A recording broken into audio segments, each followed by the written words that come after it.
আজ হরগৌরী পুজোর অষ্টমীর দিন, তাই সকাল সকাল স্নান করেই চলে এলাম একবার ছাদে একটু ফুল তুলতে।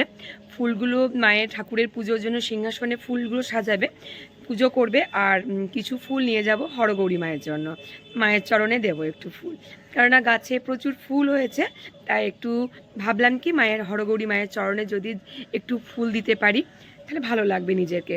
তাহলে সেজন্য একটু ফুল তুলতে এলাম, একটু ঝুড়ি নিয়ে চলে এসেছি এখন। চলো তাহলে ফুলগুলো আগে তাড়াতাড়ি তুলে নিয়ে মায়ের মন্দিরে যাওয়া যাক।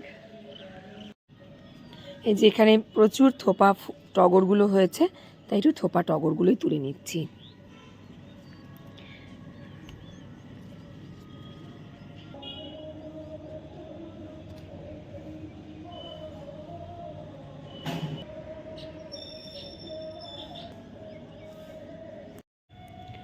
আমার দুটো ঝুড়িতেই ফুল তোলা হয়ে গেল, একটা বাড়ির ঝুড়ি, একটা হরগৌরী মায়ের মন্দিরে নিয়ে যাব সেইটা ঝুড়ি। সবগুলো ফুল টুল তুলে নিয়ে চলো এখন এবারে মন্দিরে যাই।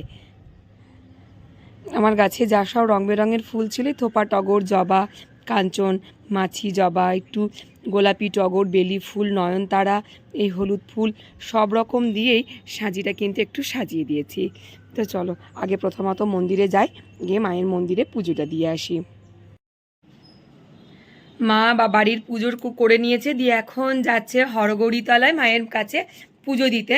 এই যে ঝুড়ির মধ্যে ফল, আমাদের গাছের ফুল, আর 5 রকম ফল, মন্ডা, কাপড়, একটু আলতা, সিঁদুর, মোমবাতি, ধূপকাঠি সব কিছু নিয়ে মা এখন চললো হরগৌরী মন্দিরে পুজো দিতে। এই যে বাড়ির পুজো হয়ে গেছে, আর এই ফলের ঝুড়িটা এখন একটু ঢাকা দিয়ে দিই, দিয়ে চলে যাবে। মা আপনি তাড়াতাড়ি পুজো দিয়ে চলে আসবেন। হ্যাঁ, দিয়ে গল্লিকে নিয়ে নিয়ে চলে যাবেন। হ্যাঁ বেশ ঠিক আছে মা, পুজো দিয়ে চলে আসুন, দিয়ে এসে গোল্ডিকে তখন নিয়ে যাবেন। হ্যাঁ হ্যাঁ আমি রেডি হয়ে নিচ্ছি। বেশ হ্যাঁ, মা চললো এখন পুজো দিতে। হ্যাঁ চান করতে